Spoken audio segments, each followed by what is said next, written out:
南卡当年的新品他们就当的当地人没办法到不了。上季节光红龙波节到不了下，地区的单位去刚说3年多年是弄了9年，3班从的都去把当地的工人3班是为度化天下无边无际的有情众生，速得无上正等觉圆满佛果，请大家发广大殊胜的菩提心，以及方便广大并且如理如法的谛听。Listen to the teaching by cultivating the 2 aspects of supreme motivation, the vast intention of the Mahayana Bodhicitta, and the vast method of the secret mantra of Vajrayana, so simultaneously all sentient beings as limitless as space to the state of the unsurpassed Buddhahood.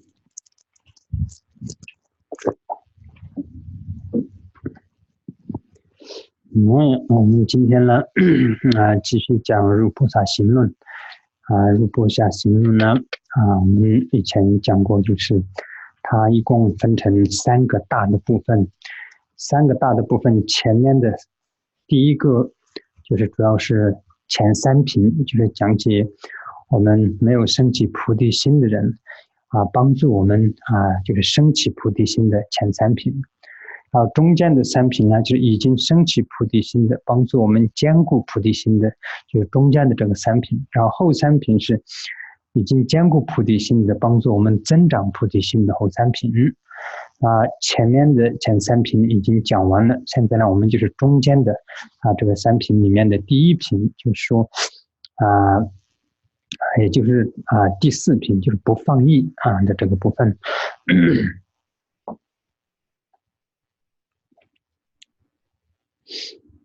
So today we continue on the guide to Bodhisattva way of life teaching. As said before, there are 3 major parts of this teaching. The first major part, which consists of the first 3 chapters, were designed for those who are without bodhicitta, for them to arise bodhicitta in their mind stream. Then the following major part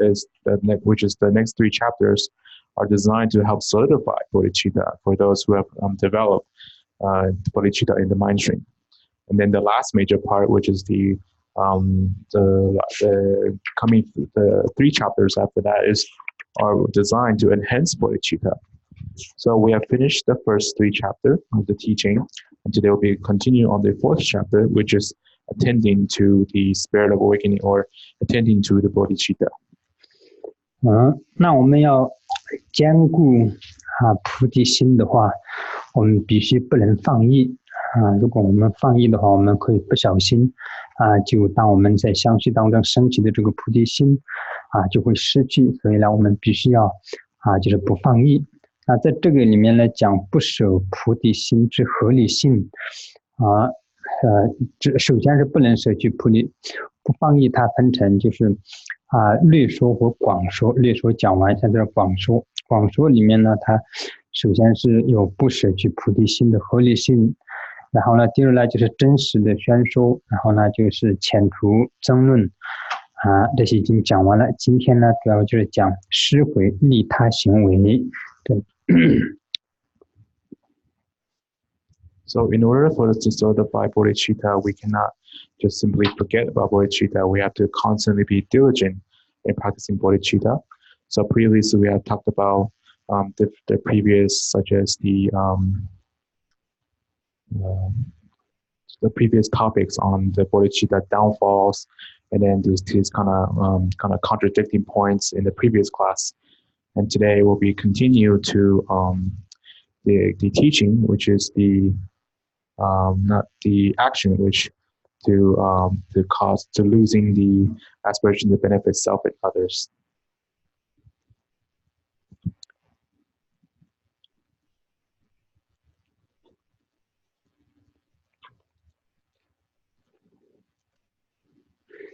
Yeah.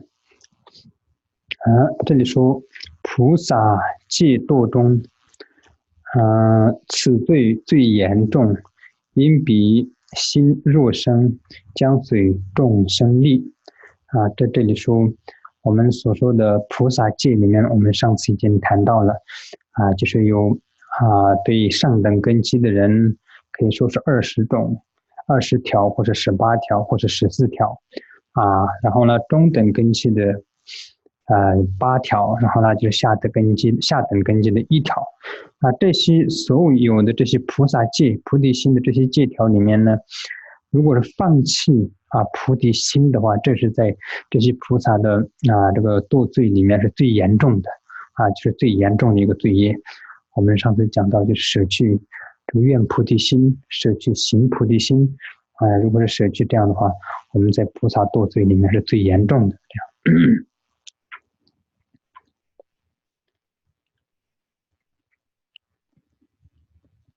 So here it says, therefore, for Bodhisattva, it is the heaviest downfall of all, for if he commits such a downfall, he impairs the welfare of all sentient beings. As we mentioned in the previous class, we talked about different Bodhisattva precepts. For those with the highest faculty, there are actually 24 or 18 precepts. For those with the middle faculty, with 8 precepts. And then with the lowest faculty is one precepts. And then among all these precepts, the worst is to just simply give up bodhicitta. That is the worst transgression among all the precepts. Such that is to abandon the aspiration and application bodhicitta. That is the worst of all the transgressions. 因为我们所谓的菩提心、愿菩提心，我们就是想要度化众生。想要利益众生这个念头没有的话，那其他之后的那些所有的行为都会断掉所以呢，我们首先在心里面的想要度化众生的这个菩萨戒，这个愿力，这个心这是就是非常重要的。所以呢，如果是舍去了这个心的话，那我们就其他以后要度化众生，要承办事业这些一切都会变成一个极大的障碍所以呢，就是在这里说是这个菩萨戒当中如果是舍去这愿菩提心的话，它罪业是最严重的。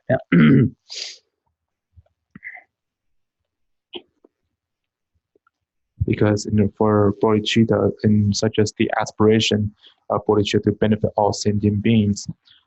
for us to lose this aspiration, then all the subsequent actions or practice will no longer be sustained. So thereby, this aspiration itself is actually something very important. So if we were to lose this aspiration, then we will not be able to really succeed in our activity of benefiting others. There will be a really huge obstacle. So thus, this is the worst transgression of them all.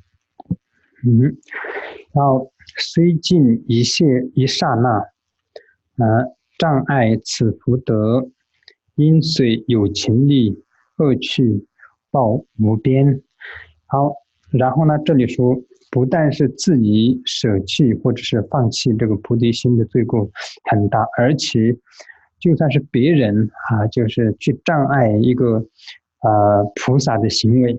去障碍一个菩萨的行为的话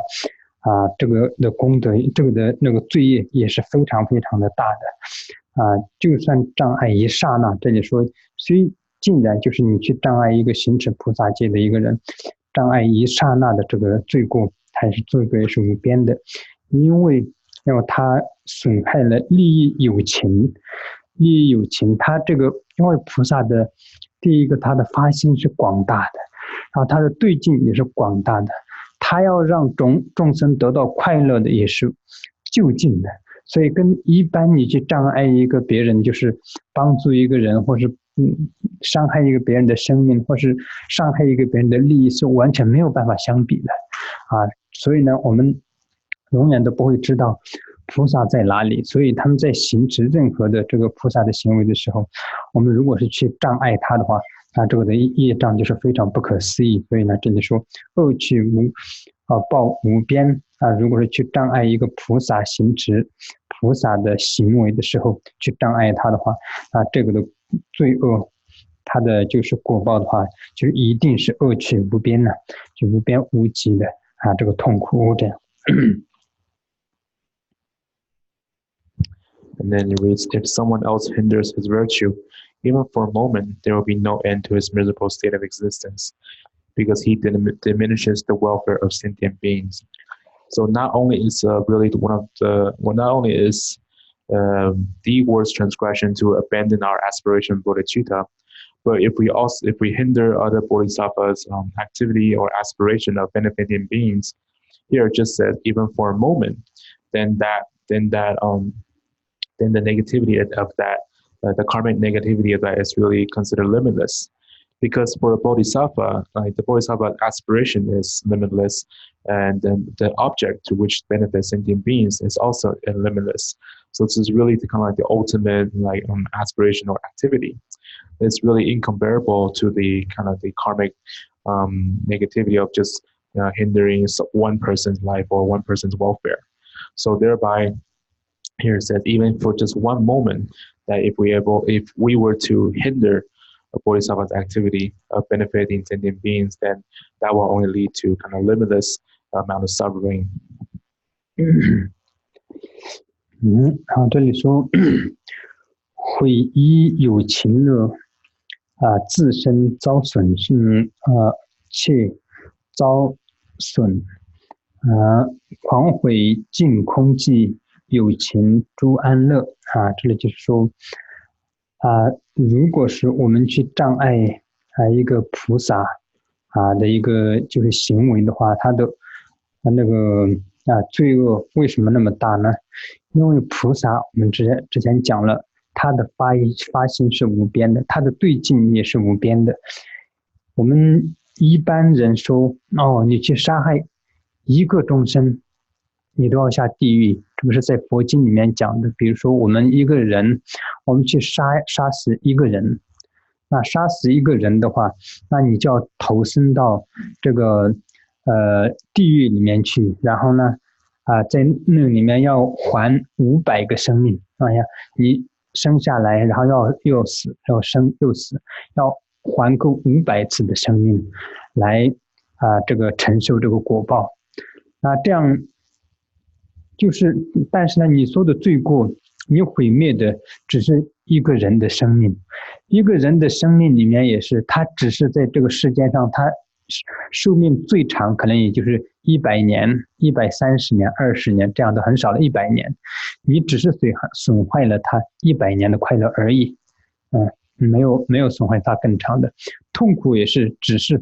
让他痛苦了一次，就是死一次的那个痛苦再没有别的。但是呢，如果是你去遭这个障碍菩萨的行为的话，那就是无边的。因为菩萨，你如果是障碍菩萨利益众生的这个事业的话，菩萨要给众生的快乐不是100年，不是200年，是永恒的快乐菩萨度化的众生不是一个生命，不是2个生命，是无边的生命所以呢在这个里面这样去想的时候呢，那你就是这里说况且尽空寂有情诸安乐，就是为什么这里说是况毁尽空寂呢？因为这个菩萨的对境是无边无际的菩萨要给众生的这个快乐也是无边无际的。这些所有的有情众生，等于是你损坏了一切有情众生的快乐，所以他的罪过是非常大的。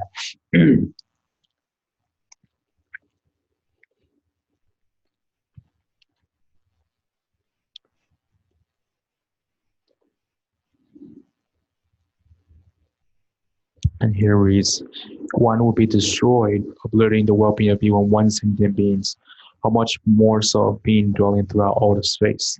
So here it is said that if we were to create obstacle to the actions or activity of a bodhisattva, then we would cause this limitless karmic negativity. But why is it so? Because why is it it is so severe? Because just as said, the aspiration of bodhisattva is limitless, and then the object of all the sentient beings are limitless. We have known in the sutra that is taught that to kill one person will cause us to take rebirth in the hell realm, and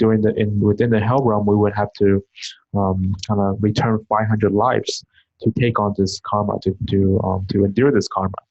So here, this is the cost of this is just one person's life, and that person's life probably might last about 100 years or so. So to kind of kill one person is just really destroying a person's happiness for about 100 years, and then the suffering is just one time, the suffering of death. But however, if you were to hinder the Bodhisattva's action or activity,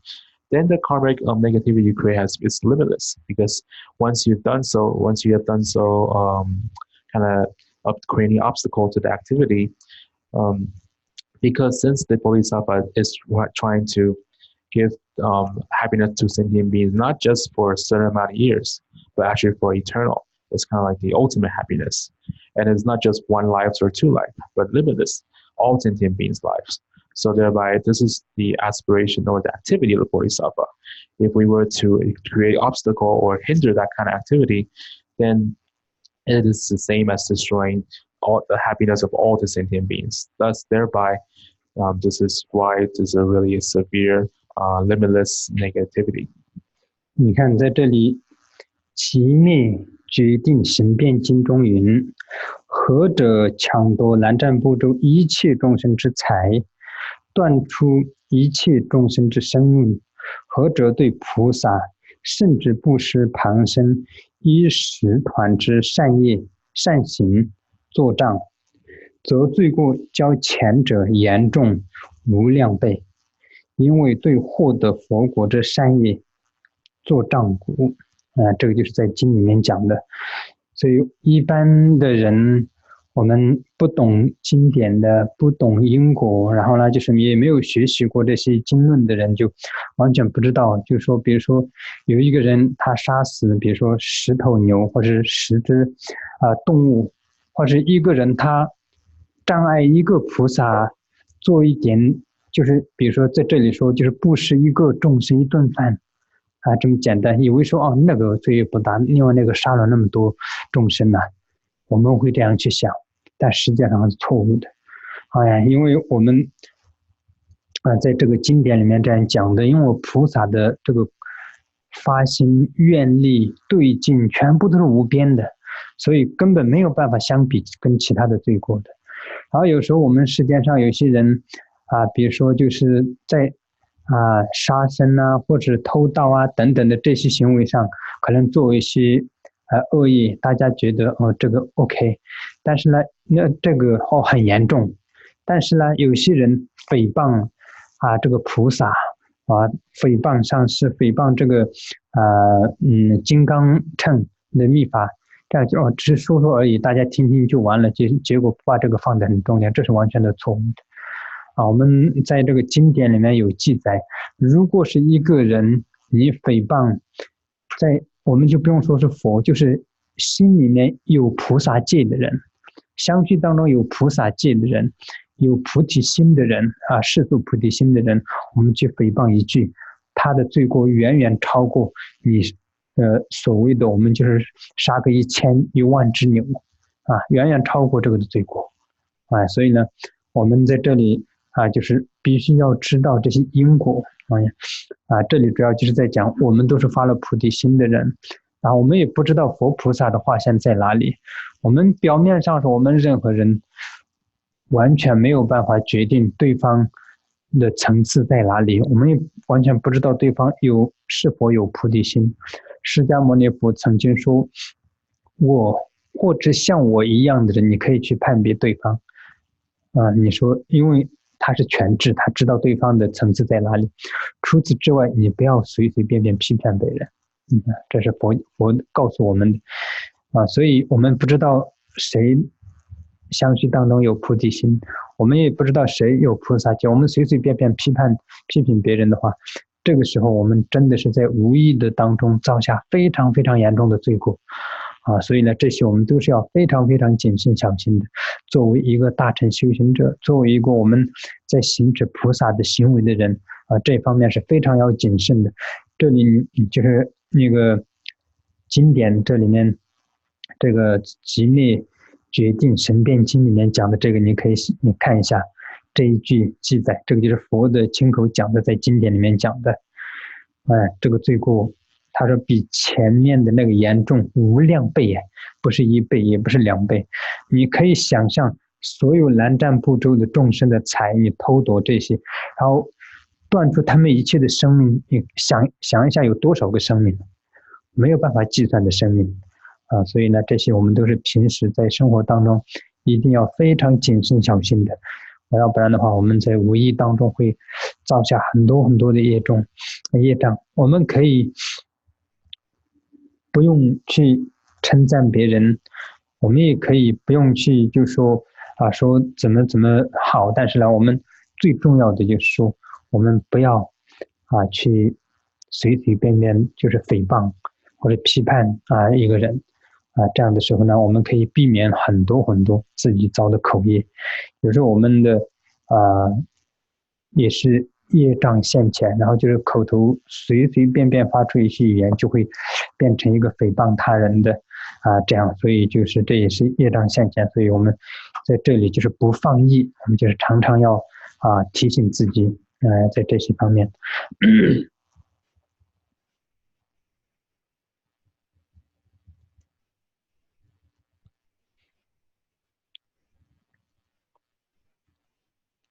So it is said in the Sutra of the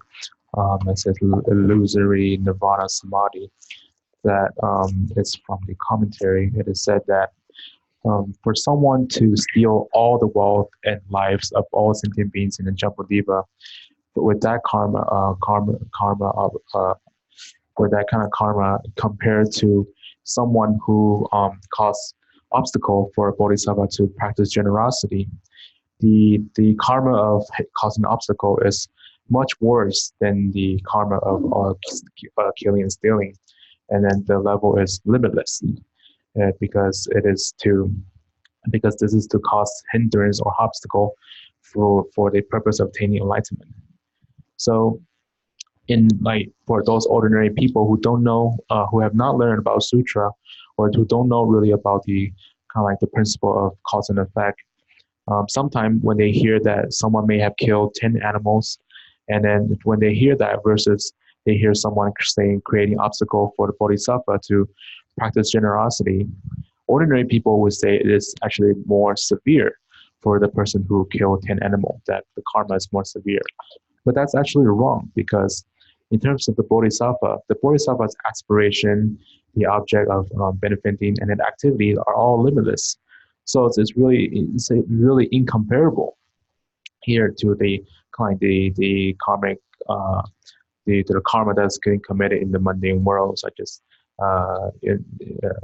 So people may think that in the mundane world to have committed such killing, thinking is really severe. But if we were to compare that with someone who was disparaging against a genuine Dharma teacher or disparage against Vajrayana, people may think, oh, the disparaging may not seem so serious compared to all these killing. But that's actually wrong. It is also said in the sutra that if you were to disparage against someone who has a bodhisattva vow or bodhicitta, even if just one phrase, the negative karma that's created is worse than killing 10,000 cows. So here we really need to have a good, solid understanding of these the karmic principles and karmic relations. We are all people, someone who have aspired to bodhicitta, and we actually don't know who in the world is actually more manifestation of the bodhisattva or whether they have bodhicitta or not. We cannot understand. We cannot fully grasp other people's level of attainment, or if they have bodhicitta. The Buddha has said that only me and someone like me can judge others, because Buddha is someone who is all-knowing. So thereby, really, we have to try to be mindful. Just don't always simply go off and criticize others, because we don't know who is bodhisattva or not, and we don't really. And if we are not being mindful about this, then we may unintentionally create this very severe negative karma. So thereby, this is something very important as a Mahayana practitioner, to really be mindful of this. And as I said in this sutra, that the downfall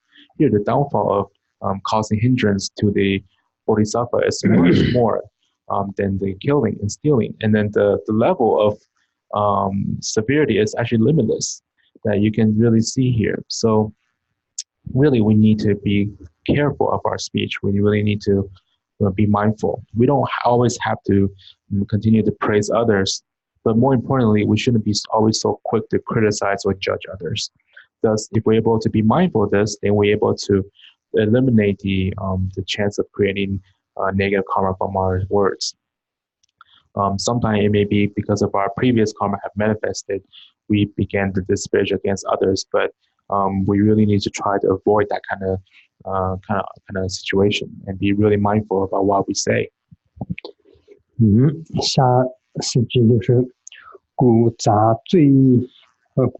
堕罪力，菩提心力者，生成轮回故，登地久蹉跎。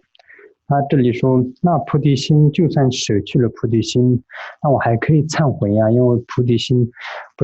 以前不是说菩萨戒跟密存戒是好像金银的容器一样破了还可以复原吗？那我还可以忏悔啊。如果是你这样想的话，那是没有错是没有错。就算你破了菩萨戒，你也可以再次的忏悔，然后可以完完全全的恢复你的菩提心和菩萨戒。但是呢，这里说，但是呢，这样的话，本来是你要很快就可以成就的，你这时间就拖得更长了。你本来是还要1年你就可以达到登地菩萨了，但是你破了一个菩萨戒的话，可能然后你破了戒，然后来去忏悔，然后要再从头开始修，可能还要拖个10年8年的。然后当那个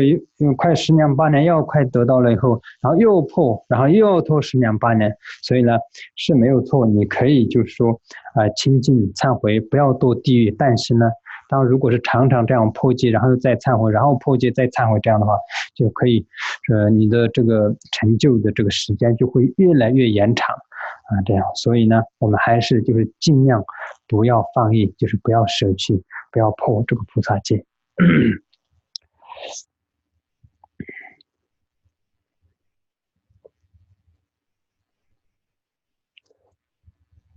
So it is said here, it says that thus due to the power of downfall to the power of spirit awakening, one is revolving in the cycle of existence is slow in attaining the Bodhisattva ground. And here it is said that even though, but someone would say that even if we have caused the transgression of abandoning bodhicitta, but we can also kind of do confession and purify and restore the precepts. That is because we have said that the precept bodhisattva and vajrayana precepts are like gold. So it is true that you can do a confession and then restore your precept, but then by doing so, you will just only postpone your time of attainment. For example, if you were to attain the ground of the bodhisattva within 1 year, however, due to the transgression of the bodhicitta, although you have engaged in purification and restored the precept, but now it will take longer. It may take even 8 or 10 years. And then by then, when you're almost attained there, then if you do transgression again, then they'll take longer and postpone. So if you continue just simply restore and then transgress, restore, transgress, then that will only postpone your progress to attain Buddha, to attain the Bodhisattva ground and attainment. So that's kind of like a really waste of time. So thereby, we really need to be mindful of our own precepts and be mindful of our own actions. 接下来是教戒不舍菩提心。就是古如所立事，我当恭敬行，今后若不眠，定当去下流。所以就是因为就是以上的这些理由所以呢，我一定不能放弃，不能舍弃，不能破这个菩提心。就我在受这个菩萨戒，发这个菩提心的时候所立下的这些誓言我怎么立下的誓言，我就要恭恭敬敬的行持这些誓言。今后我一定不能放逸的就破去这个菩萨戒。如果是我今生如果破了菩萨戒，不行持这些戒条的话，以后来世的时候一定就是只有越来越往下走没有就是往上的机会了。所以呢，我一定要修持菩提心，这样。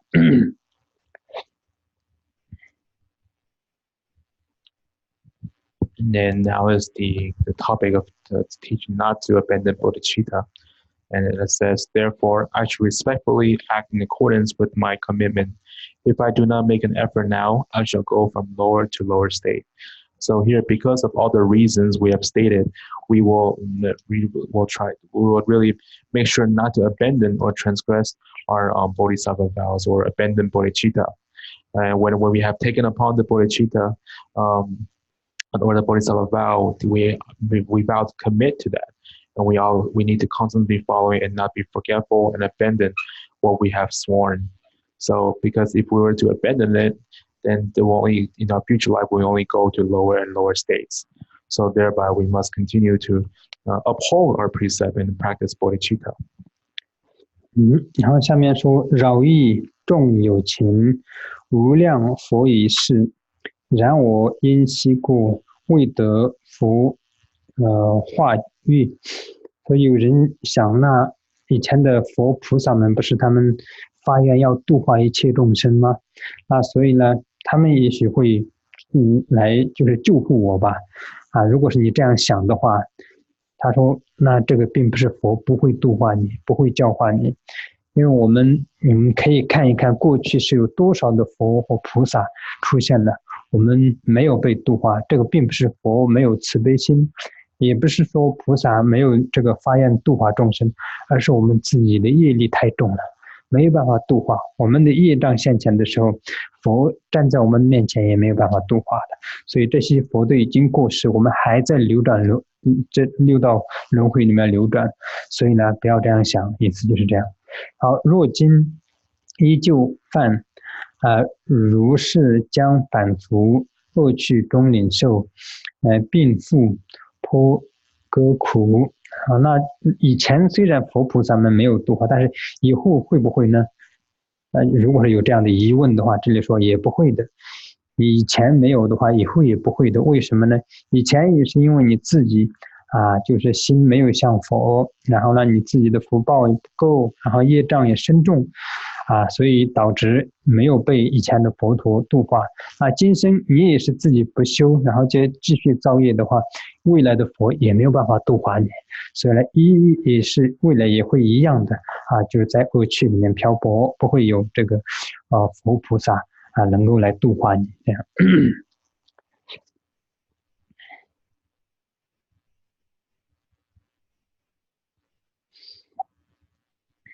And then you can continue to read, innumerable Buddha have gone by, seeking out every sentient beings, but through my own fault, I have not come into the domain of their cure.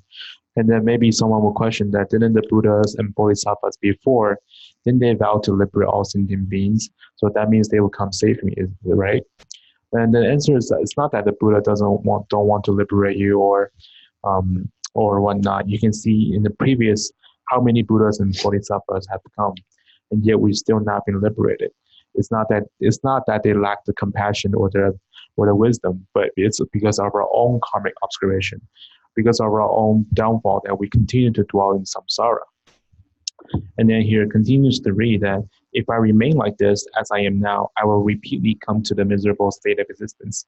illness, death, amputation, destruction, and the like.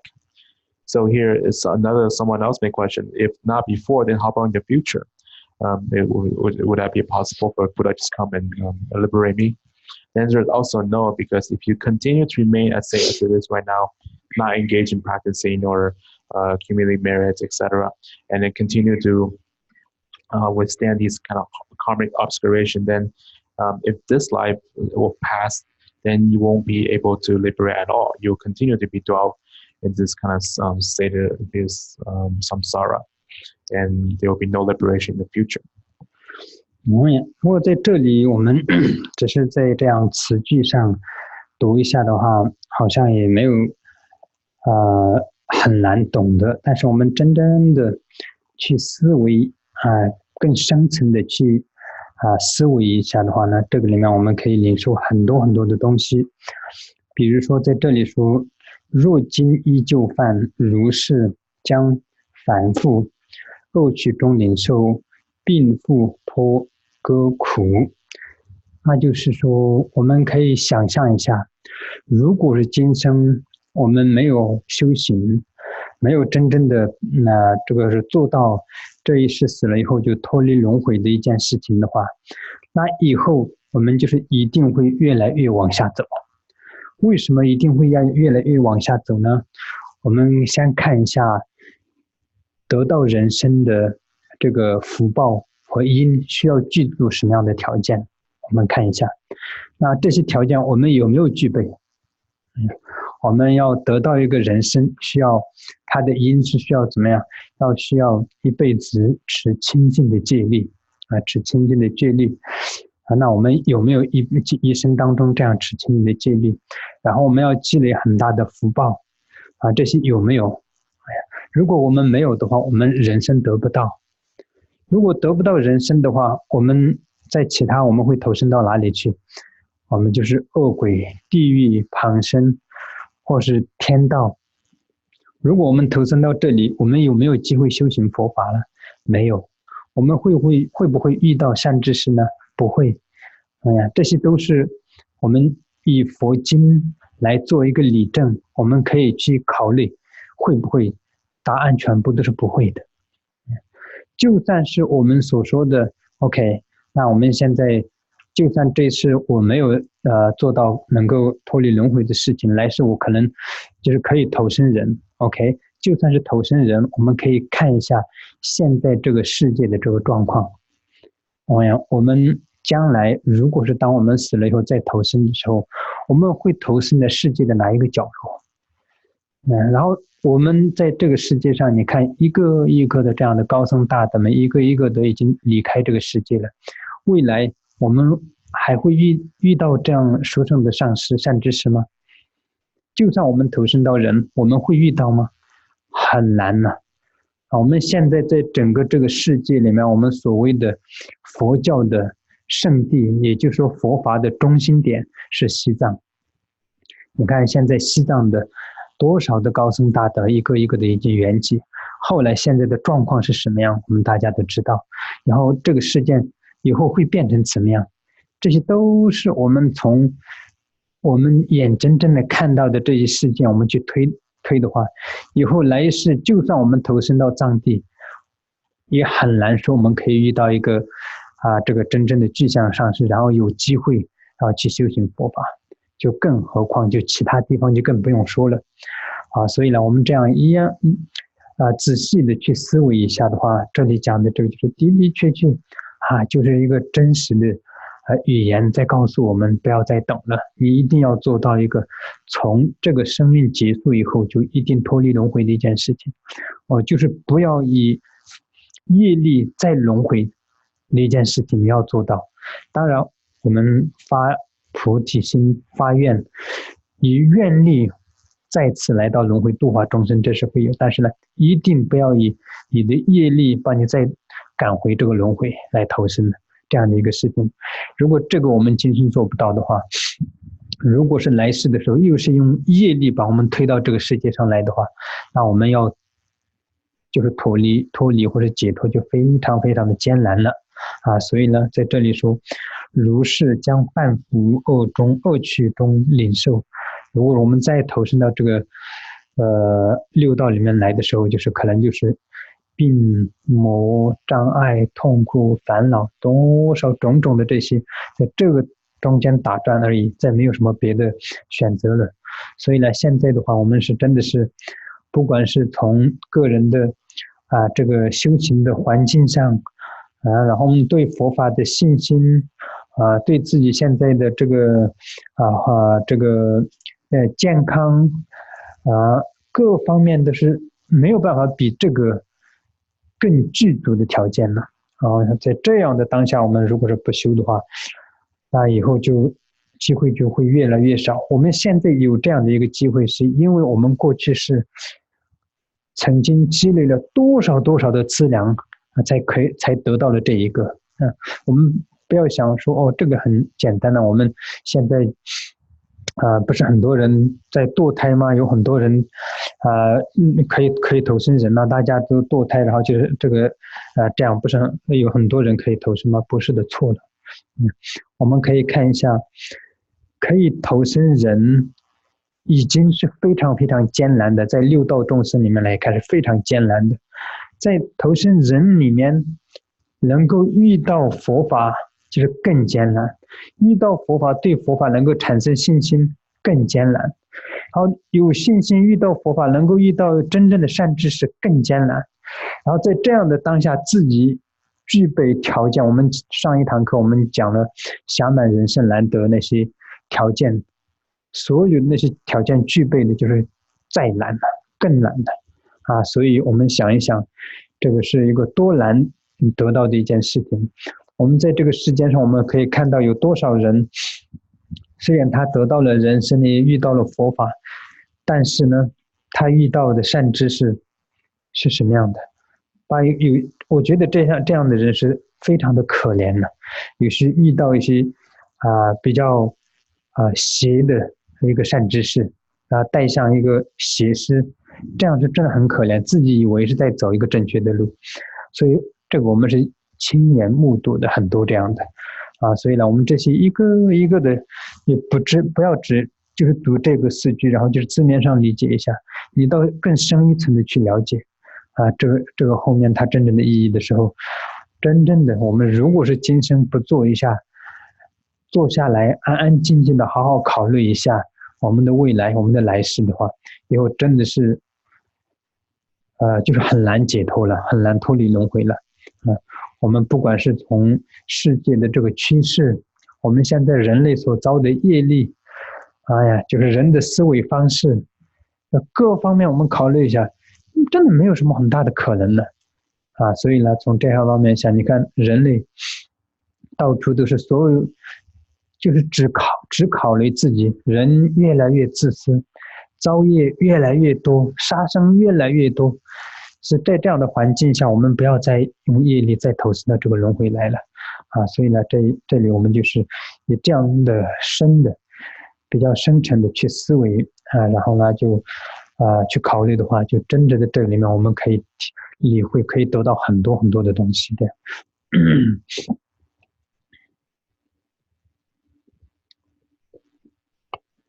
So here, if we just look at this, these lines, this one phrase, we may think like something not necessarily hard to understand. However, if we're able to kind of really have a deep thinking of this phrase teaching, then there's actually many things we can learn from this phrase. So here again, it says, if I remain like this as I am now, I will repeatedly come to the miserable state of existence, illness, death, amputation, destruction, and the like. We can really imagine that if this life we did not thoroughly practice and attain liberation after this life, then we will actually definitely be just going to be worse and worse. We'll be going to lower and lower state of existence. And why is that so? The reason is that we need to first understand how many conditions we need to first satisfy in order to attain human life. And we need to see right now whether or not we have met these conditions. For example, to attain human life, we need to first uphold pure precepts in this life and accumulate much immense merit. If we do not satisfy these conditions, then we won't be able to obtain a human life in our next life. If it's not human birth or not human life, then it will be rebirth in the hell realm, the predator realm, animal realms, or heaven realms. However, if we were to take rebirth in these places, is it possible for us to encounter Buddha Dharma? Is it possible for us to encounter genuine spiritual friend? The answer is actually no, as we have learned from the teaching of the sutra. And here, even in this life that we have not attained liberation, although we may satisfy the condition to attain human life in our next life, but we can kind of begin to see the condition of this world now. Is this world really then somewhere where we want to take rebirth in our next human life? We don't even know which corner of the world we were able to take rebirth in. And we can see from this world that so many profound masters have left this world. What are the chances that we are able to encounter them? It is actually considered very hard. And here, because as you can see right now, currently, the sacred place of the Buddhism that is in this world now is considered as the Tibet. And you can see how many great masters from Tibet have already gone and passed by. And you can imagine what it would be in the future. This is something that we can always definitely observe. Even in the next life, if we were to take rebirth in Tibet, it's really hard to say whether or not we were able to encounter genuine spiritual friends who and also practice genuine Buddha Dharma. So thereby, as we continue to examine this phrase of teaching, this is actually something that's really true and genuine. Just really tell us not to wait anymore. We need to really make sure that from the end of this life, we will be attaining liberation and not taking rebirth by our karmic ties. Of course, because of our aspiration bodhicitta, we will continue to come to the samsara as an aspiration to benefit sentient beings, and not to come to the samsara with our ties of our karmic obscurations. So even if we cannot do this in the next life, if we take rebirth in the next life by the tie of karma, then again in the next life the liberation will be very hard. And here, as it says that I will repeatedly come to this miserable state of existence, illness, death, amputation, destruction, and the like. So if we don't attain liberation for the next life, then the only solution the only outcome is that we will be continuing to dwell among these places and continue to suffer, and there will be no other choices. So right now, you can really observe right now what we have, the conditions that we have, whether it's our environment, our practice of Buddha Dharma, our own sense of devotion, our own health. All these conditions are much more there's no other better conditions or opportunity than what we have right now to attain practice and attain liberation. So if we don't practice right now, then the chance of liberation will be less and less. We're able to obtain this opportunity to practice right now is really because all the merits that we have accumulated before. And some people may think that, actually to take human birth is not that hard. Just look at how many people there are in this world. Even some people are doing abortion just because just to reduce the amount of people. But actually, to be honest, in order for you to have this really genuine human birth, to be able to encounter Buddha Dharma is something very hard. And to be able to encounter Buddha Dharma and have devotion toward Buddha Dharma is even harder. And then to be able to encounter Buddha Dharma, have devotion, and to encounter a genuine spiritual friend is even harder. And we can see this in our previous class. We have learned about the advantage and the freedoms of the human birth. We can really see how hard it is to be able to satisfy all the conditions in order to take on a human birth. There's also some people that although they have taken on the human birth and encountered genuine Buddha Dharma, but they have encountered the ingenuine spiritual friend, the wrong spiritual friends. And I really find that to be really heartening and saddening, because these people, they may think they're going to the right path, but in reality, they're not. So these are all the things that we can really see in our eyes. We really need to just not simply just read these phrases by the mere words, but really have good, solid understanding of the meaning behind this phrase of teaching. This is something very important. So this really entails us we need to really sit down and really think this through, like whether or not we're able to be liberated in the future if we don't take liberation after this life. Is it going to be easier or harder in the next life? So we can really continue to see what this world is like if we thinking there's more better chance in the future. Just look at the world right now, how people are thinking, what kind of things they're doing, all these selfish intentions. They have just more killings. So we really shouldn't be thinking that there'll be a better opportunity to take rebirth again in this realm. We need to really, if we're able to really think thoroughly and contemplate on the meaning of this teaching, then we can actually take upon many things to our mind from this phrase. 下面呢就是说，谨慎所依暇满，这个意思就是我们得到了暇满的人生哦，我们要非常谨慎的，要利用这个暇满人生，这样它分三：暇满难得，未得之过患，得后不勤而舍。这样，首先暇满难得，如指佛出世，为人信佛法，宣修习善希有，何日复此德？这我们就是这里讲到了，就暇满人生里面的五次圆满和他次圆满，这样一共就是18个暇满。那我们上次已经讲过了，这些我们就不重复了。这样暇满难得的，这样难得的这个暇满人生，如果我们现在还不善加的，就是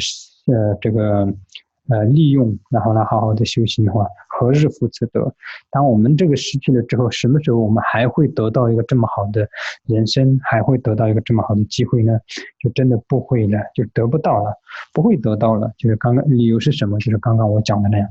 的意思。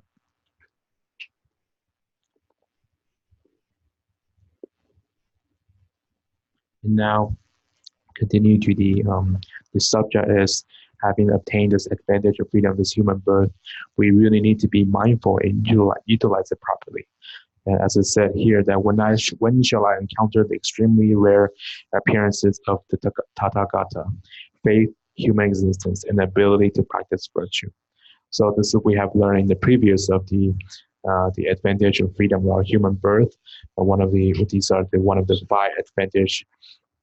that we learned before. And then if we don't have this, if we were to lose this opportunity or this advantage, then we won't be able to obtain it again. And the reason is just as I just said earlier. 总是今无病，足食无损伤，然受刹那期，身忧须已至。那现在呢，我们不但是得到了人生，然后呢，其实我们现在还没有病痛，我们有吃的，有穿的，然后有住的地方，这样的情况的话，这样的情况就是我们修行佛法就是最好的一个环境，最好的一个机会所以呢，在这个时候我们就要这个利用这个好的机会，我们就不要懈怠，就是赶快的修行佛法。如果这个时候我们还不修的话呢，然受刹那期，我们这个寿命是无常的，它是每一分每一秒它都是在减少，没有增加就是每一分每一秒都是在减少的它就是就是这里说的就是欺骗的意思我们以为我们的寿命没有减少，但是在减少。举一个例子，我们就放一袋沙，然后挂在梁上，然后下面钻一个洞，那个沙是不断的往下流，你以为这个上面的沙还会停留多久？它每一分每一秒里面的沙都在减少。我们的生命是一样的，就是我们没有去观察，我们没有去看而已。每一分每一秒我们的生命都在减短，所以呢，寿命就是刹那在刹那期，就是一刹那都没有停留的在这个往死亡的方向走。所以其实真正来说，我们现在的这个人生就好像我们租用的一艘船一样的，租了一艘船一样的。如果是我们要渡一个很大的海，那这没有桥梁的话，我们必须得租一辆船了假如你已经用了很多很多的钱租了一辆船，然后为了渡这个海租了一辆船，然后你给了那么多的钱，然后你不用这个船来渡这个海的话，那你租用的时间期限到了，那你钱也给了，然后你海也没有渡的话，会怎么样？会不会觉得很浪费一样的。我们的这个暇满的人生，就是我们在过去是积累了多少的资粮，这个钱呢，然后租用到了一个我们这个几十年的这个暇满的人生，来帮助我们这个身体度轮回的这个苦海。但是呢，我们费用已经给了，船已经在我们的手上了，但是我们没有没有渡这个海，然后我们这个租用的这个时间到期了，也没有过去，是不是很浪费完全一模一样的所以我们这个暇满人生，我们是有非常非常庞大的资金获得的这个暇满的人生，所以我们不利用它度过这个轮回的苦海，是多么多么的可惜的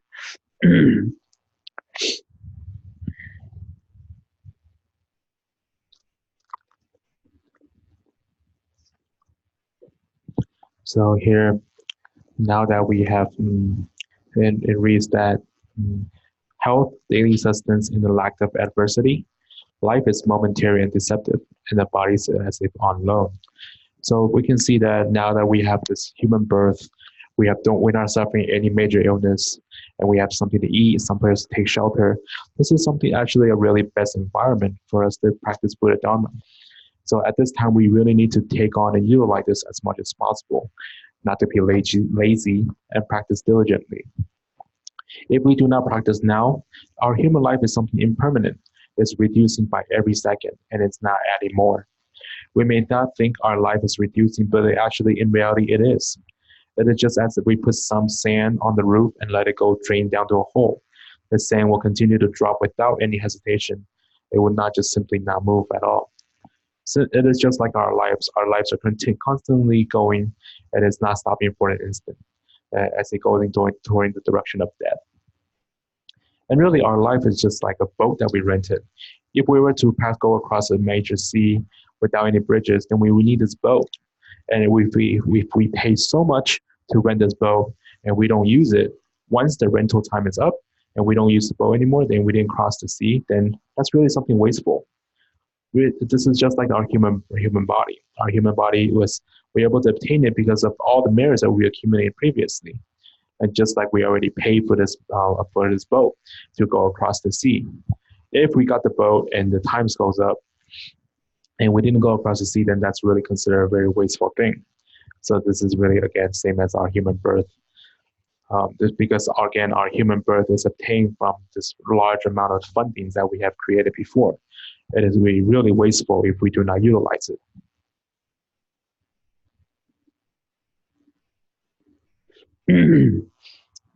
然后接下来呢，就是堕恶趣，不行善法。贫物此行数，复难得人身。若不得人身，图恶反善行。这里主要就是说，如果说我们现在得到了人身，然后呢，我们在这个非常难得的人身的时候，如果我们不再努力的修行善法的话，当我们这个人生相满的人生已经失去之后，我们再要想得到相满的人生的话，就非常的艰难了。这个时候我们就根本没有办法得不到这个相满的人生，所以呢，今生我们就一定要好好的修行，这样。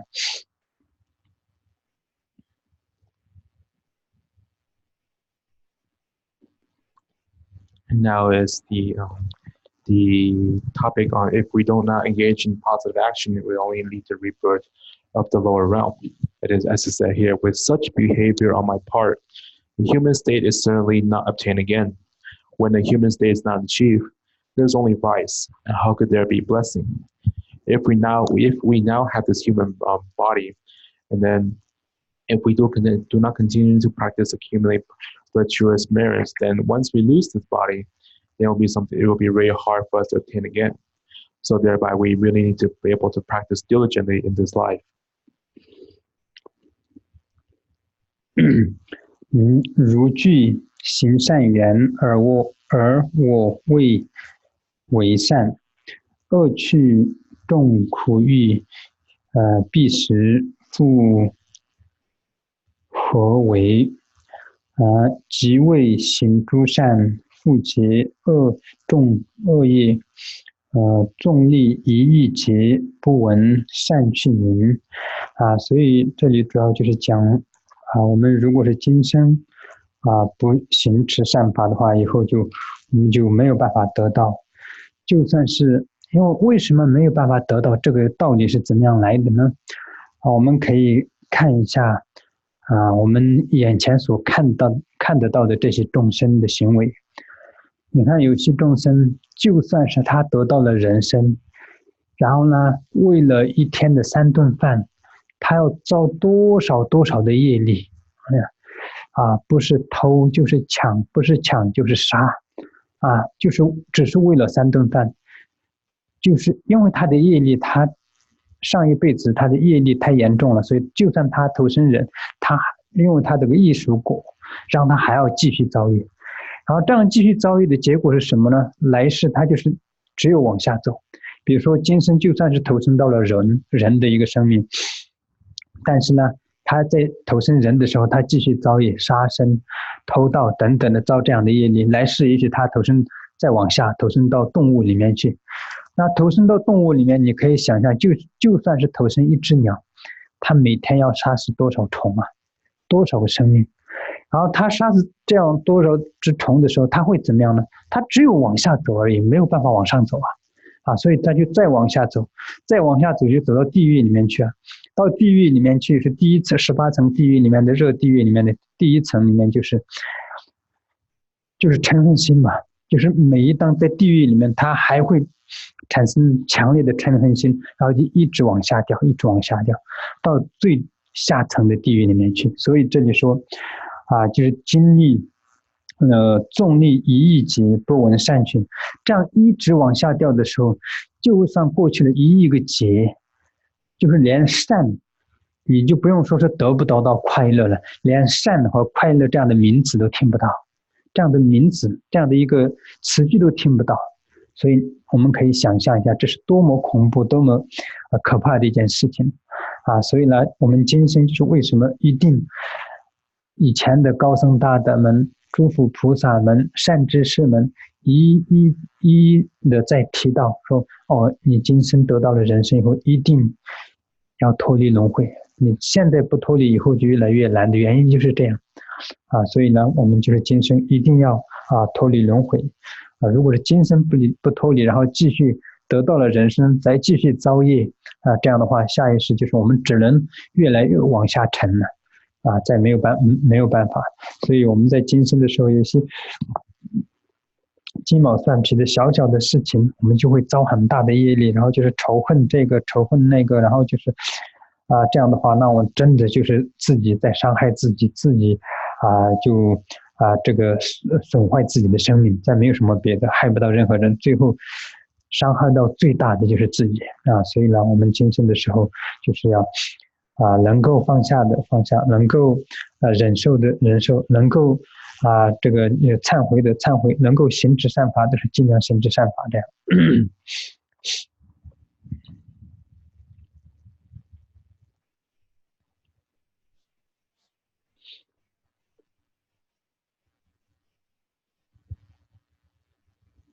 So he can read that, if I do not perform virtue even when I'm capable of it, what then shall I do when fully dazed by the suffering of miserable state of existence? For one who does not perform virtue but accumulates sin, even the expression favorable of the state of existence will be lost in a thousand million eons.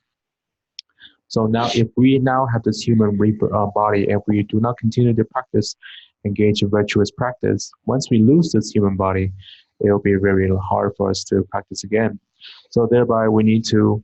be able to practice diligently in this life.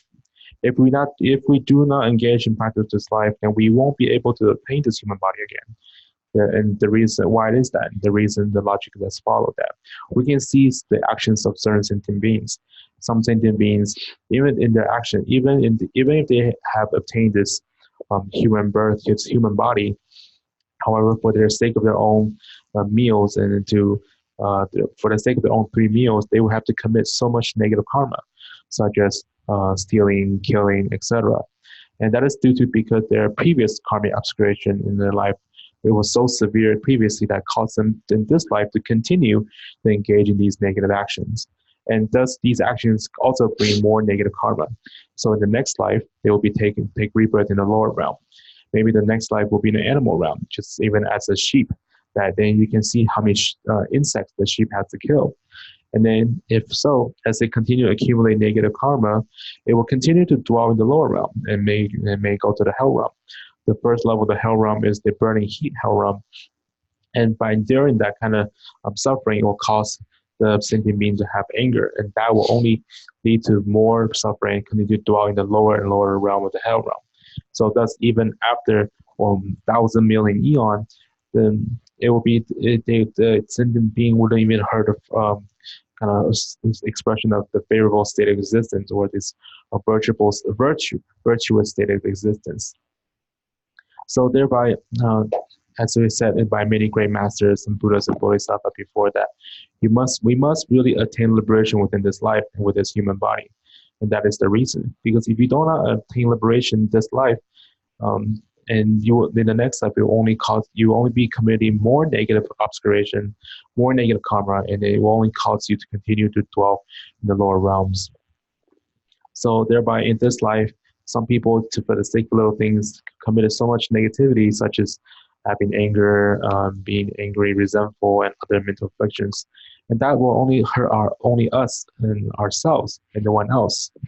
So thereby within this life, if there's something that you can let it go ahead and let it go. If you're able to just engage and practice virtuous action, do so. If you're able to practice confession, do so. If you're able to accumulate merits, do so. Just really do what you can. 所以呢，我们这个暇满的人生是非常难得得到的话，就好好的利用。接下来这里是校正之依据，就是释迦牟尼佛陀说的，这个举的例子，就说是古世尊说，人生极难得，如海中莽龟，紧入恶目孔。这就是释迦牟尼佛跟这个在经里面扎阿含经中云的，他就跟比丘们说，比如说这个大地变成一个大海，他这个并不是说这个大地是个大海，说举一个例子，这个整个娑婆世界这个大地变成一个海洋，然后呢，这个海洋上面呢，就是有一句这个有孔目额，就是这个是什么呢？就是以前的耕田的，就是时候呢，他们以前古印度耕田的时候有两头牛，两个牛，然后就是他们的两个脖子上会压一个木头，这个木头就是连接他们两个不分开走的，然后他们要耕地，然后中间那个木头的中间就是有一个孔，有个这样的孔，这个就是这个，他就说这样一个木头呢，就是把它扔在这个海面上，然后呢，这个海里面呢有一个龟，这个龟是没有眼睛的。然后呢，它是这个龟你看这个大地变成一个海洋，这个面积有多大？然后在这么面积大里面只有一个龟而已。然后这一个龟呢，它100年，它的头才从海面这样伸出来一次。然后呢，在这么大面积的这个海洋上面，只有一个这个木头，一根木头，这个木头上只有一个孔。然后这个木头会不会就停留在一个地方呢？不会，因为海上面有风，海风就东边冲到西边，西边冲到南边，就是不停的有海风这样漂泊。然后在这样的情况下，佛陀问弟子们说：“你们觉得这个孔跟这个龟的头会不会很难聚在一起啊？”大家都说：“当然很难，这个非常难，这完全可以说是不可能的一件事情。”然后佛陀说，暇满的人生比这个还要难得，这就是举的例子。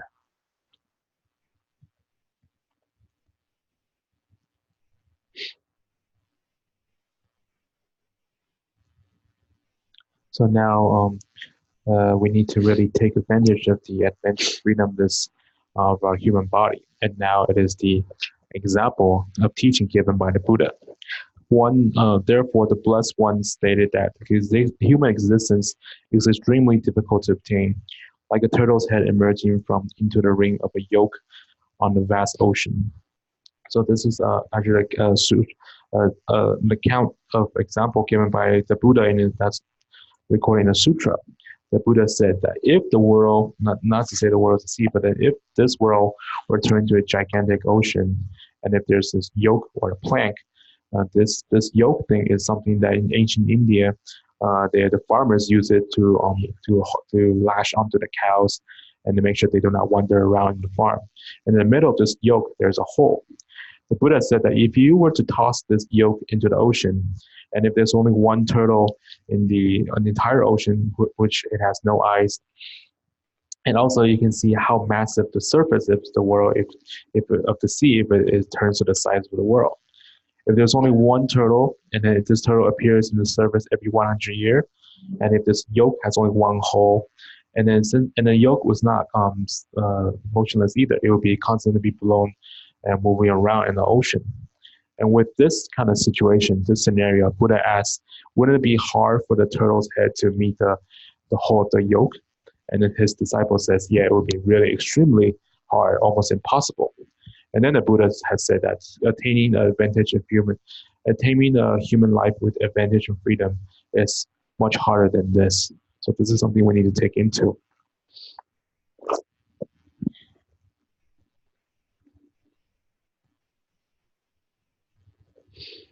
然后这里就说以理证依据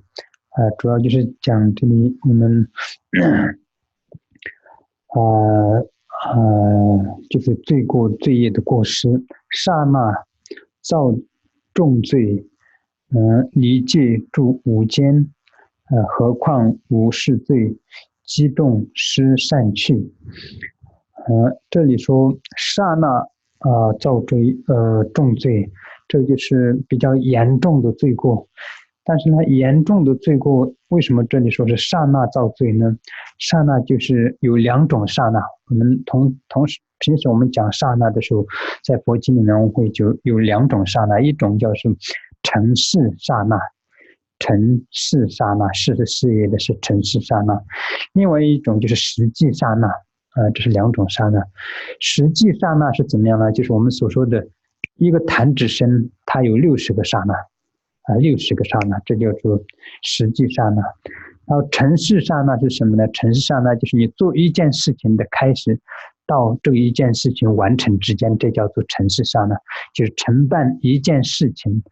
这也叫做一个尘世，这也叫是一个刹那。所以这就是这里讲的尘世刹那是这样的。比如说你做一件事情的开始到这件事情做完之间，这也是称为刹那。那但是呢，这个刹那叫做尘世刹那。然后实际刹那就是我们的一个弹指声就有60个刹那这就是这个实际刹那。那这里说刹那造最重罪，这个的话也可以说成就是比如说尘世刹那。如果是说成尘世刹那的话，比如说造五间罪这样的从造五间罪的开始到结束就是一个尘世刹那。照这样的一个罪的话，它都是经历住这个地狱里面就是五就是很长的时间在无间地狱里面经历这个罪过，这是一种的罪过这样然后更何况就是我们无始以来遭了多少的罪业，这样的话那我们当然就会经历这个痛苦就更多。这是用尘世刹那来讲，如果他的罪过的话是这样。然后用实际刹那的话也可以变成让我们在那个造很重的罪过。那是怎么样呢？就是对这个佛菩萨产生邪知邪见，这个就是一个刹那间的一件事情。一刹那间你就可以遭很大的罪过，或者是这个邪知邪见诽谤等等，这些就可以变成一个刹那，你就可以造很严重的业力这样。无间罪何况无事罪，如果是这样的罪过的话，我们就是造一个这样的罪过，我们都可以在地狱里面遭受无事劫的这个痛苦的话，那我们无始以来造的罪过我们不忏悔，我们今生还不好好修的话，那我们的下一场会是怎么样意思是这样的。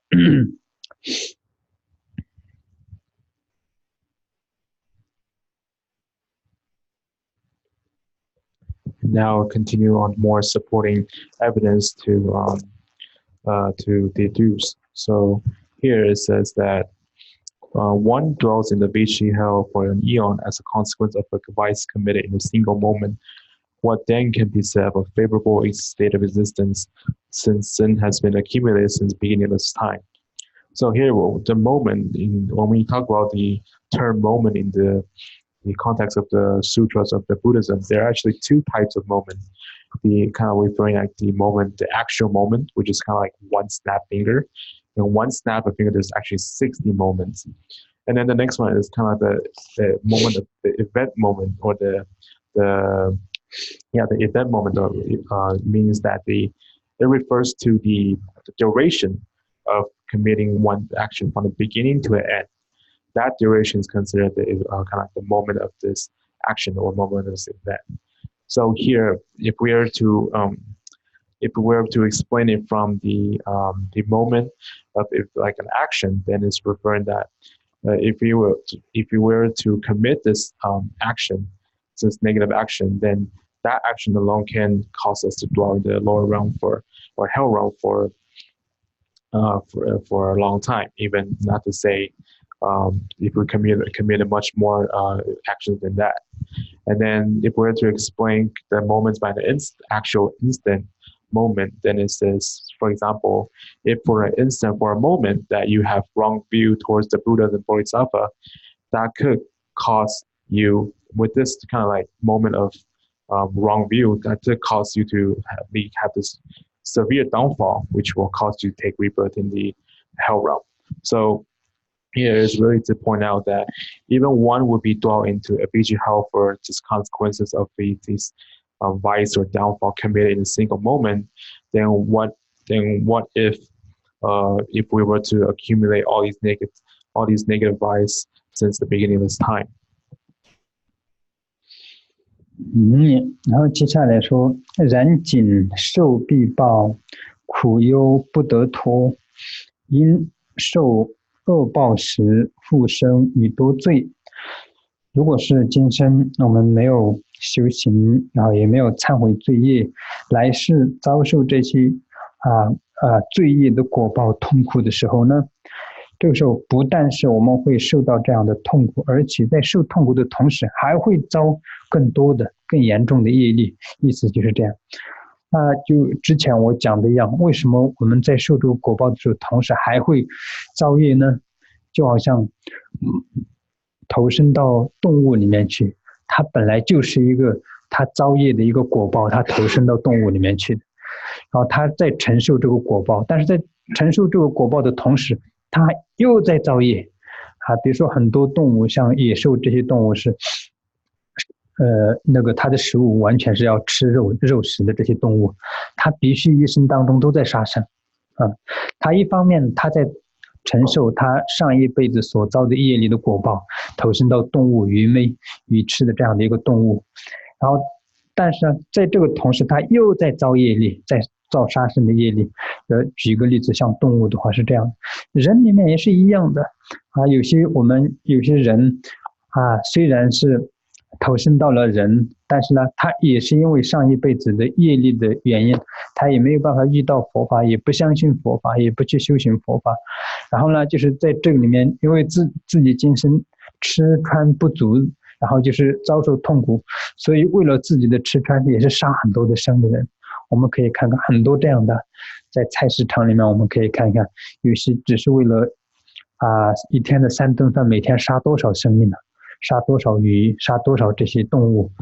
这是一样的。这个就是在这里面讲的，你在遭受自己的果报的同时，还继续造业，所以这样一来就是恶性循环，就是没完没了。所以我们所说轮回无始无终就是这样的。为什么说轮回无始无终呢？一旦你进入到了这样的以后，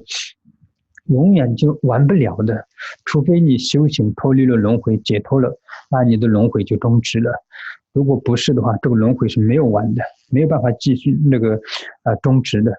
投身到这里了，然后就是又去受这个果的同时，又在造业，然后又去受果报，受果报的同时又在造业就是这样。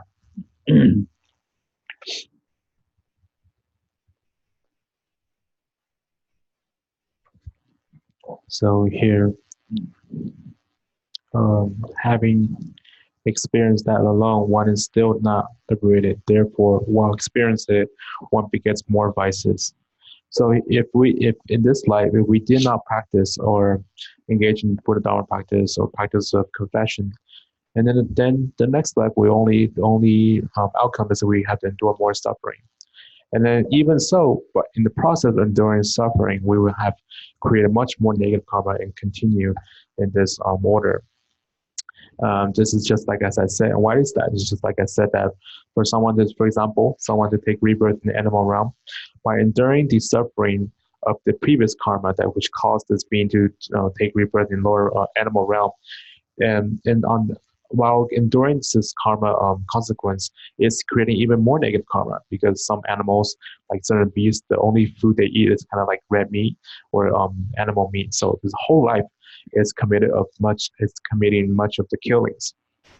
So again, on one hand, it's enduring the suffering of animal realm, and on the other hand, it's continuing to create more negative karma of killing. So this is also similar as a human life. Because of the previous the karma of the previous life, this person, a person may not believe in Buddha Dharma or lack devotion into the principle of cause and effect, and because of the lack of food and clothing, he or she will continue to kill more life to satisfy that. This is something that we can see in the market. And sometimes, just some people, just for a day's meal, you can see how many fish and how many living beings are killed. So here, this is exactly the same, that while you're enduring or suffering from the previous negative karma you have committed, and in that process, you continue to create more negative karma. And this is really what defines samsara, because samsara is something that's endless, because you're in this constant cycle. If you're in this situation, the cycle will never end unless you engage in the practice of liberation. If not, then the cycle of committing karma and enduring the consequence of that, while in that process continue to commit more and thus continue to endure later. So the cycle is kind of endless. 然后接下来是既得此闲暇，若我不修善，自欺莫胜慈，亦无过此欲。这里就说，我们已经得到了这样暇满的人生之后，然后我再不修行佛法的话，就是没有比这个更欺骗自己的人了，没有比这个更愚蠢的人了就是简单说就是这样的。也许我们有时候在这个生活的过程当中，有一个人欺骗你了，比如说是1万块钱、10万块钱，我们觉得这个人骗我了这么多钱，好像永远都记在心里，好像永远都忘不了这个仇恨。但是我们要记得，这个1万块钱其实没有什么，真正的我们得到了这个暇满的人生，然后呢不去修行，这才是最大的欺骗。这个欺骗是我们真的是无法跟世间的这个金钱来衡量的有时候别人欺负我们，或者是对我们撒谎怎么样的时候，我们就会很生气。其实这个时候我们生气的时候，我们其实在欺骗自己，因为我们生气是我们在积累什么？我们在造业我们心里面生嗔恨心是造业。但是别人欺骗你的时候虽然你心里可能不快乐，但是呢这个不快乐可能就是过一段时间就没有了。但是如果说我们心里生强烈的嗔恨心，尤其是如果是金刚道有这样心里嗔恨心的话，这个是让我们下地狱的所以我们在这一方面我们要真正的非常谨慎，要想所以呢我们自己不能欺骗自己，我们不能自己把这个自己的这个暇满人生给毁了所以呢在这里说自欺莫胜此，就是我们今生不修行佛法的话，没有比这个还要更欺骗自己的事情了。这个就是对自己欺骗最严重的一个欺骗，没有比这个更愚蠢的事情，这是最愚蠢的一件事情就是这样。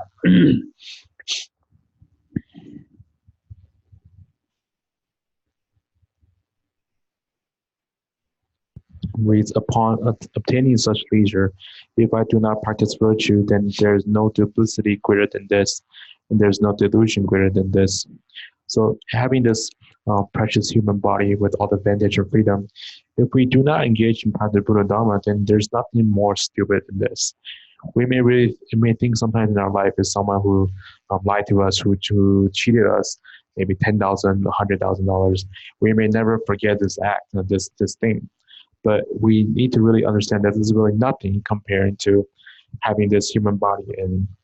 not engage in practice. This is something that's a true cheating, a true deceit. It is incomparable to any of the other deceits that we may encounter in this mundane world. Because when others are trying to cheat you out or cheating you, you may not be happy for a while, but soon you'll be forget at a certain time.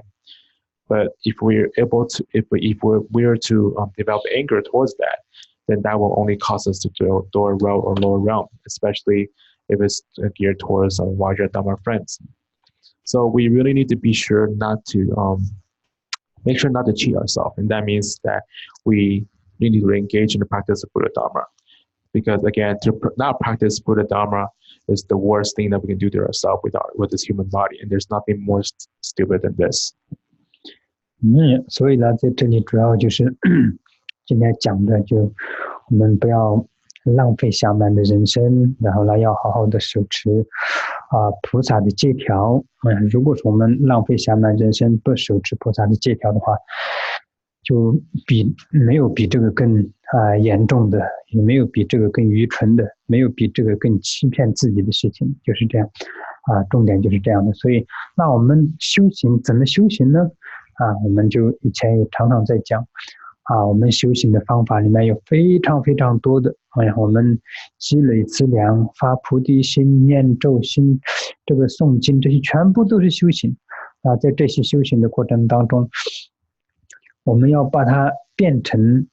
怎么样？把它变成一个真正的修行，就是关于在我们的发心里面，我们就是常常每次做这些善行的时候，我们都要三殊胜。这个非常重要的。前面我们要观察自己的动机然后呢就是发心正不正确，然后就是不正确马上改进，将自己的发心就是正确。中间做的过程当中，也是自己就是一心一意的去做，不管你是在做礼拜，或是在念咒语，或是在诵经，在布施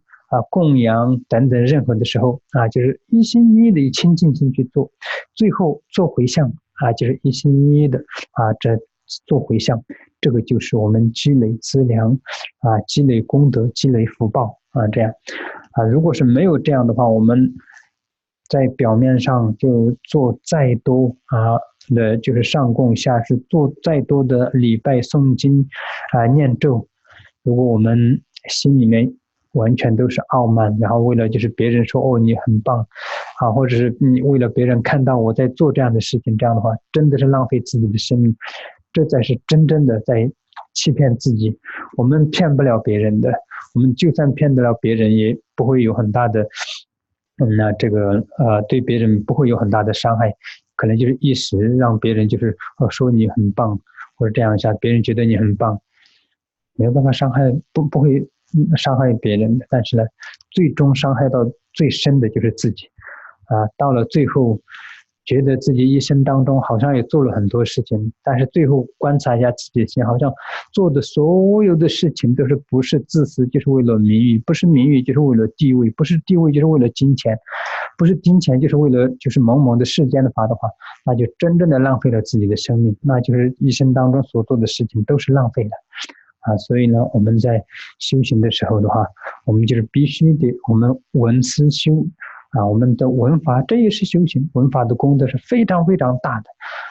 然后思维的功德也是非常大的，实修功德也是很大的。我们在经典里面讲，我们就是安安静静的坐下来观修5分钟的菩提心，这个功德我们如果是可以看到的话，这个3000大千世界里面装不了所以这个功德很大的。我们要怎么修行呢？就是这样，我们如果是修阿弥陀佛，念诵阿弥陀佛是一心一意的就是为了这个往生西方极乐世界，对阿弥陀佛产生强烈的信心，一心一意的念诵，这就是修行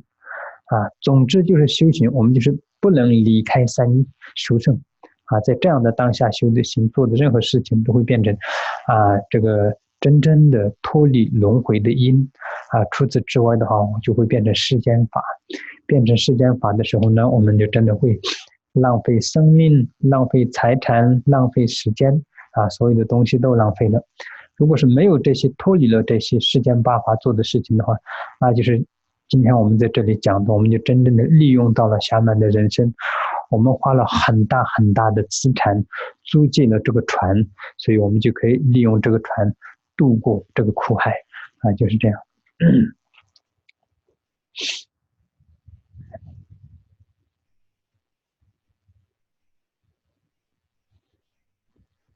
So here the main point is to really not waste this precious human life and always uphold our Bodhisattva precept.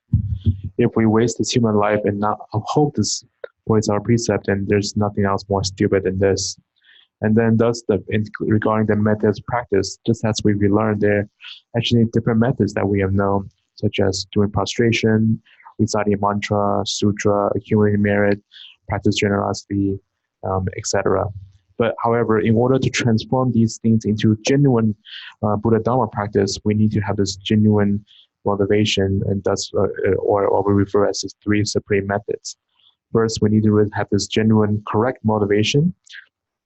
And then during the process of the practice, we need to be obviously focused, whether it's prostration, reciting mantra, sutra, practice generosity, offering, etc.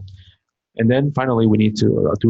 a single-pointedly focus on the dedication of merit. Then if we were to engage practice without these things, then no matter what kind of practice you do,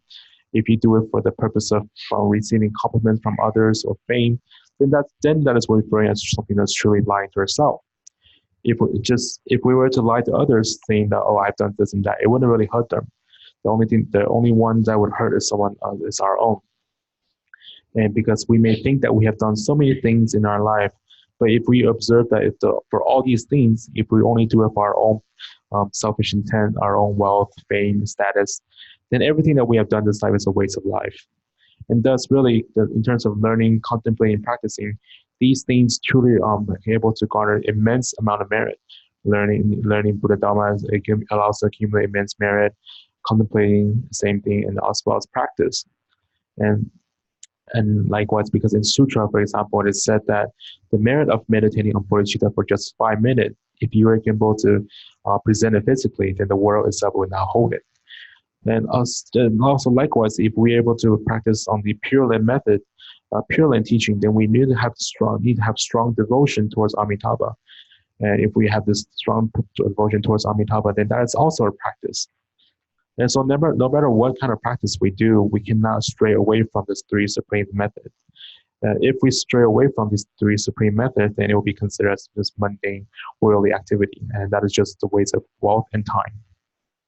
So thereby, if we are able to maintain the 3 supreme methods, then in our practice, then we have truly utilized this human life fully, just like the boat that we have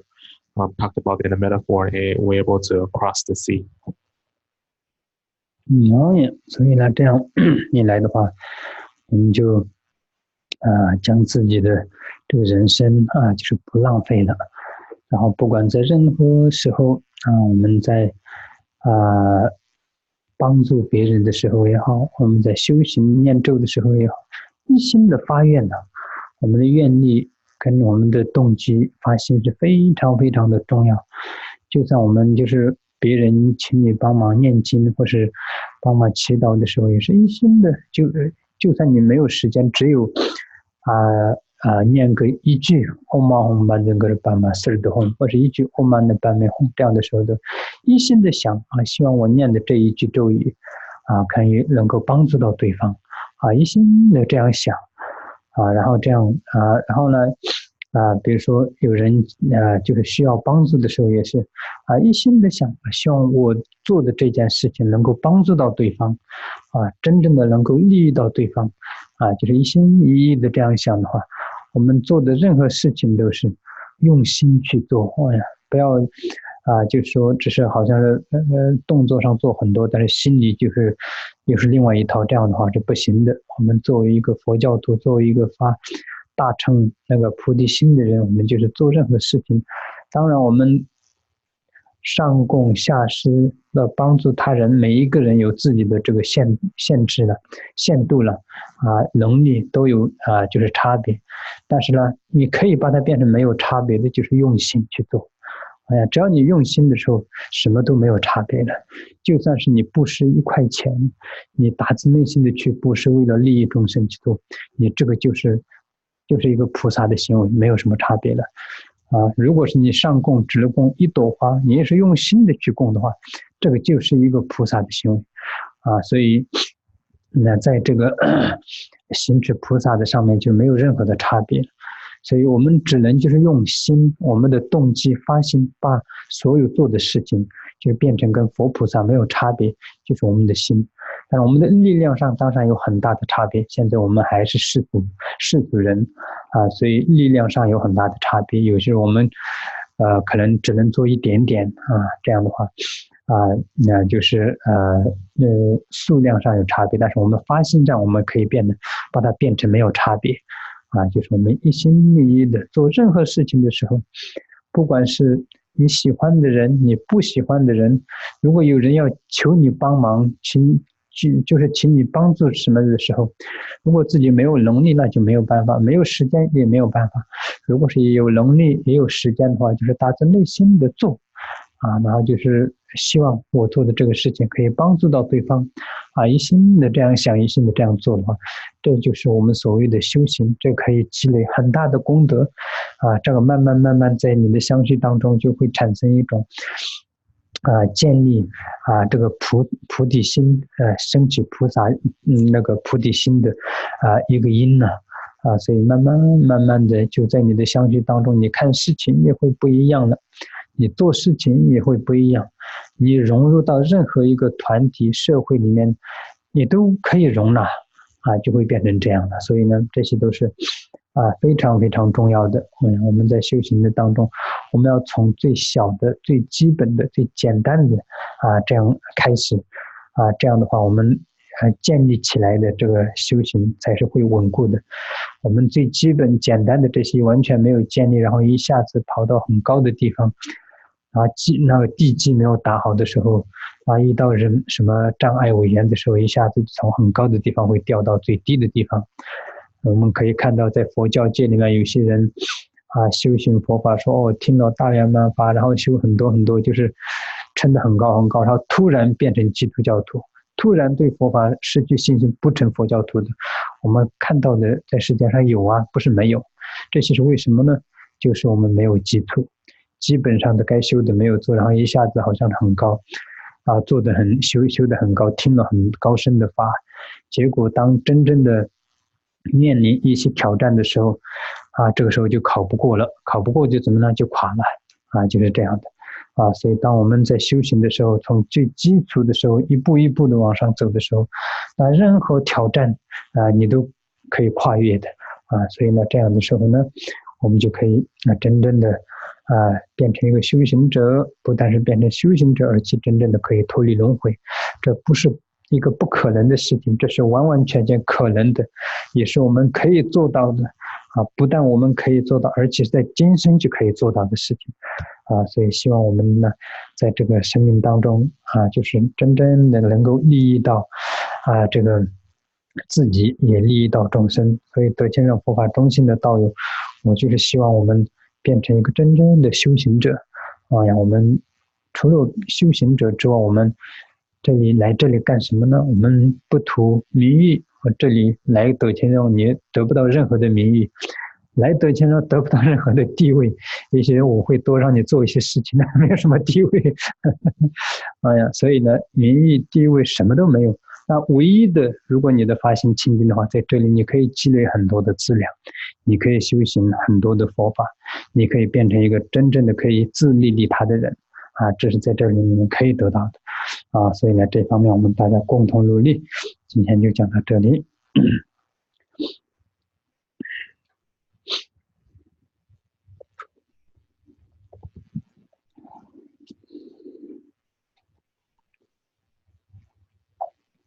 So again, we need to make sure not to waste this life, and whether it's helping others or practicing in ourselves, we need to really have a strong aspiration. Our motivation and aspiration is something very important. Even if sometimes someone asks you to recite a sutra, pray for them, even if you don't have time, if you just recite one time on Hom Benza Guru Pema Siddha or one time on Mani Padme Hum, then you should think that this mantra can truly benefit others. And if someone needs help, then we can do, then we will do our best. We use our heart and just do what we can to benefit them. So even though the actions may be the same, but if our mind is different, then we just need to have a really genuine mind genuine heart when we try to help others. And this is something very important as a Mahayana practitioner. We need to really take on this. Of course, the ability to practice generosity or offering is different among everyone's capability. But if you use your heart to engage in this practice, then there will be no difference. Even if you just donate $1, if you really just donate from the bottom of your heart with a genuine aspiration, then you're doing what a bodhisattva would do. It's considered the action of a bodhisattva. Even if you offer one flower with this genuine motivation, then it's the action of bodhisattva. That's what bodhisattva would do.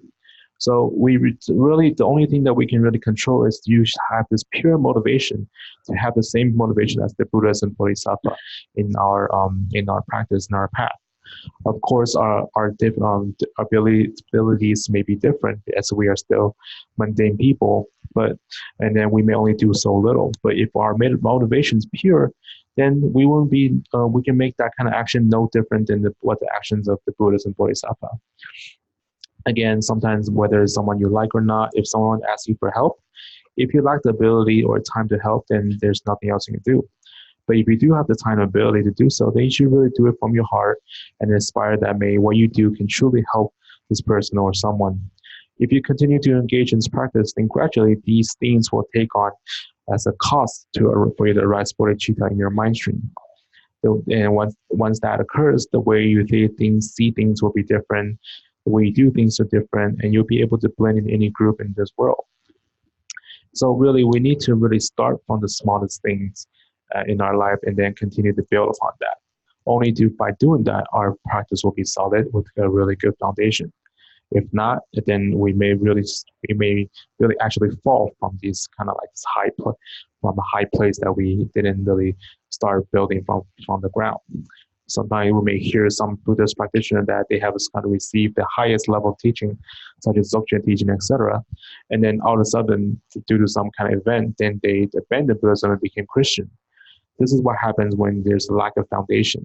such that even you have listened you have received the most profound teaching, but whenever you encounter a difficulty or challenge without a good foundation, then you will collapse and fail. So thereby, if we're able to start from a foundation, then any challenge if we're able to have a good foundation, then any of the challenges that we encounter, we can overcome. And thus, we'll be able to become a genuine practitioner and be liberated from samsara. This is not something impossible. And this is something that's actually we can do. And not only that we can do, this is something that we can do in this life. So in this life, we really need to do our best to benefit ourselves and to benefit others. And this is why I aspire for all the Dharma friends of the Deshe Dharma Center. I hope that it is my wish that all of you become a genuine Dharma practitioner. Because other than this, then there's really no purpose of coming here. You wouldn't become more famous by coming here. You wouldn't able to gain some kind of status if you come here. I would just ask you to do more things. But however, if you do have this pure motivation or aspiration, then you're able to really engage in genuine Buddha Dharma practice, and you're able to accumulate much merit. So thereby, I wish to all of us to continue to work hard on our path. And that's to conclude today's teaching.